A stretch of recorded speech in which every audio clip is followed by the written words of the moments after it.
my God, pare! Oh my God, pare! Kumusta? I met him sa Boy Bunda. That's boy first time. Kung nanonood ka ng vlogs ni Will Dasovich at nanonood ka rin ng vlogs ko, kung maaalala mo, meron siyang isang vlog nang pumunta siya sa PBB na sinabi niya sa akin, Pare, gusto kita piratin. ano natin? Gusto ko ikaw yung editor ko eh. Pirata. Yeah. Pag-usapan natin. Sige. Ingat pare. Sige bro. Pagkatapos ng napanood yan ng mga ibang viewers ko at mga viewers ni Will Dasovich, marami na nangungulit sa akin kung kukunin daw ba talaga ako or sure ba na kukunin ako o pumapayag ba ako. Wala pa akong sagot. Pero ngayong araw, yan ang pag-uusapan natin.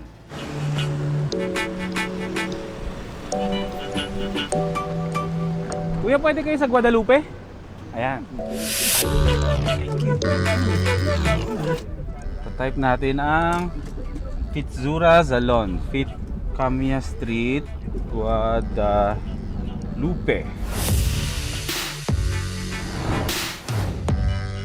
Nakasalalay sa amin ni Kuya dyan sa Waze yung pupuntahan namin ngayong araw. Actually, nagpapatulong lang ako sa kanya kung alam ba niya puntahan yung lugar na pupuntahan ko ngayon kasi wini-Waze namin, hindi siya registered sa Waze. Hindi siya mahanap. Kaya suntok sa buwan yung lakad ko ngayon. Hindi ko alam kung paano ko hanapin. Siguro malamang tutulungan din naman ako ni Kuya para makarating ka doon. Oh well, para maintindihan nyo kung sinasabi ko pala, mahaba na naman yung buhok ko. Ayun no, mahaba na naman. Tapos yung bigote ko naman, mukha na naman akong taong gubat oh. Kaya yun yung purpose ko na pag-alis ngayon kasi dahil dyan sa buhok na yan. Total kanina sa opening natin, ang pinag-uusapan natin ay si Idol Will Dasovich. Tungkol nga kung ano nga ba yung reaction ko kung if ever man nakukunin niya ako na editor niya.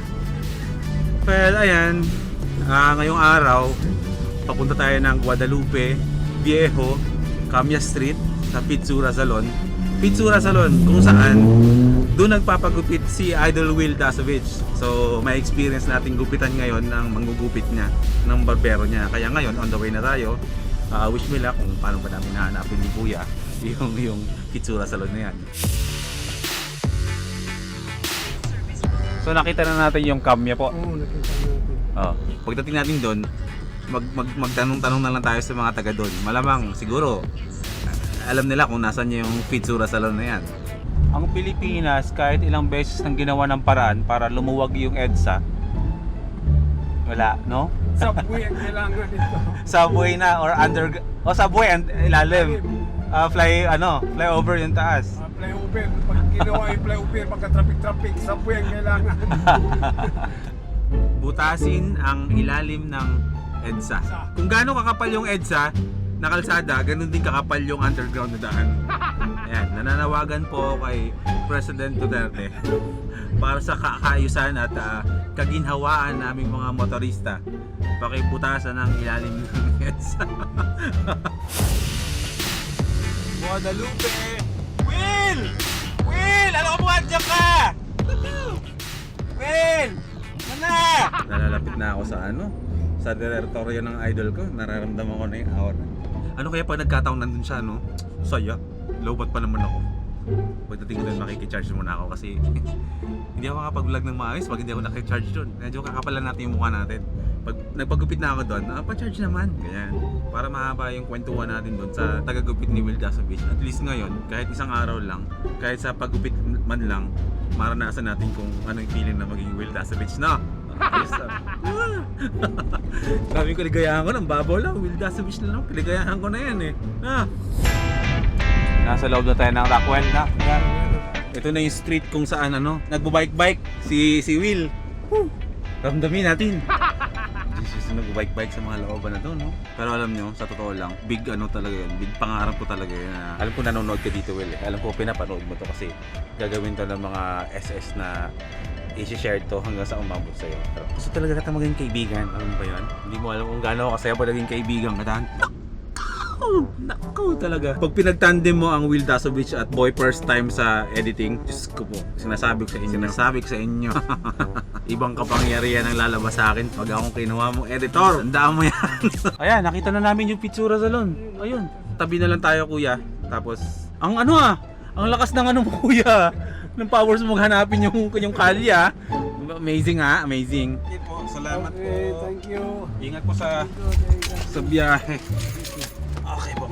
Wala na. Ang dami mga banderitas. Hindi ko alam kung anong meron dito, kung fiesta ba or kung ano man. At marami pa akong nakikita mga banderitas. Nakita ko na yung Pitsura Salon. Eto na. Hindi ko alam kung dito yung vlog ni Will na may nagba-barbecue sa labas. Sabi ko na nga ba eh, familiar sa akin yung lugar. Parang dito siya nagba-vlog dati. Yung sumakay siya sa tricycle dito. Yan, dito lang yun eh. Dito siya nagba-vlog nun. So,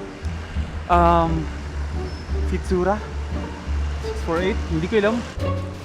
Pitsura Salon. So, hindi ko alam kung ito yon, pero pasukin na natin. Upo, Pitsura Salon po. Yes. Papagupit po ako. Hi po. Hello. Sino po yung tagagupit ni Will? Ako. Ayun, ayun. Ayan. Are you vlogger? Opo. Okay. Siya ang pinunta ko dito. Hello. Ang tagagupit ni Will. O sige, busy siya eh. Dito muna tayo. Napunta po kayo sa ati-atihan ngayon, ito? No, not this year. It was in the 70s. 70s. Taga-Aklan po ako. Ilang years na ako? 5 years? Bukaw. Nanay ko, pure Aklanon. Tapos ang tatay ko, Sambales. Kaya half Sambalenyo ako at half Bisaya. Okay. What if ganito yung buhok ko? Papayag ba kayo? Total, meron akong bangs eh. Oh. Gayahin na natin to. Ipapula na natin, gusto nyo? Pero feeling ko, time na para magpaalam tayo sa mga pambuhok. Ewan ko, hindi ko alam kung kaya. Siya na lang ang mag-decide para sa akin mamaya. Titignan natin kung nababagay pa sa akin yung mahabang maikling buhok. Pero ako nagsasabi sa inyo na hindi bagay sa akin ang maikling buhok. Kasi nagmumukha akong timang. Kaya makikigulo muna tayo dito. Titignan natin yung mga merch ni Idol Will.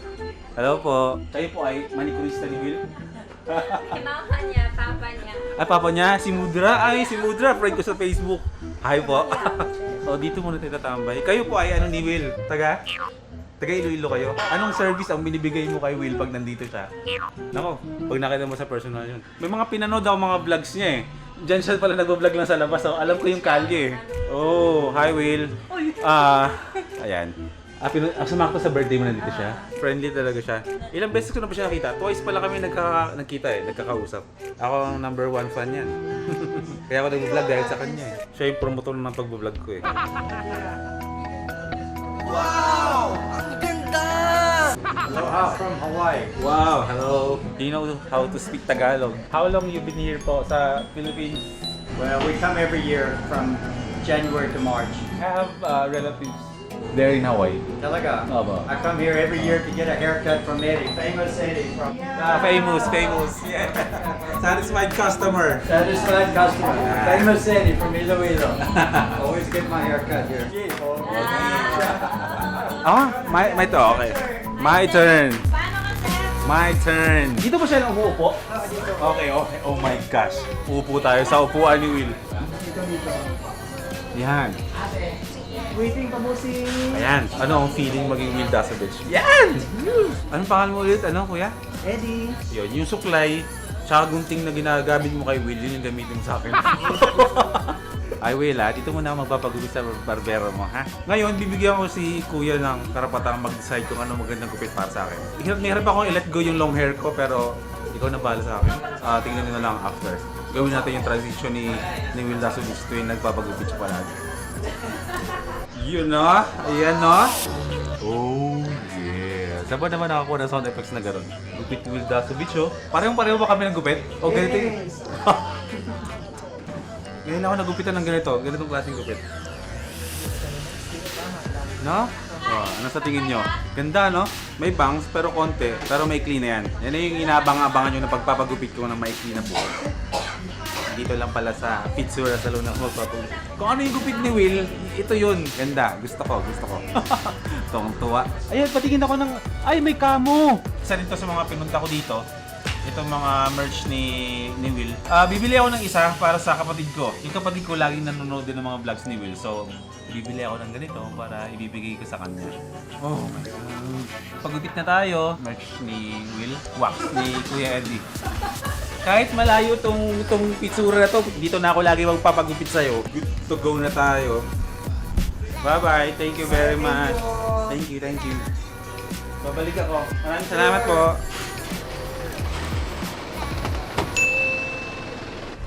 Oh, ano masasabi sa gupit ko? Ganda, no? Galing mo, Kuya Eddie. Feeling ko ako si Will Dasovich.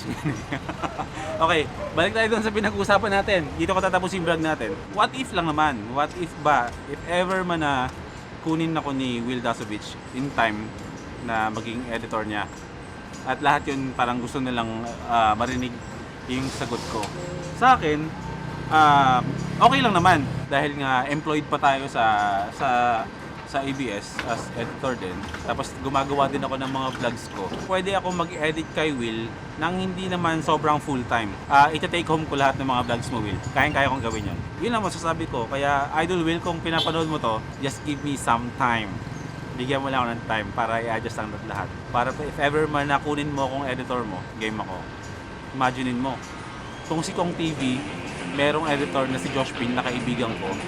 What if si Will Dasovich merong boy first time?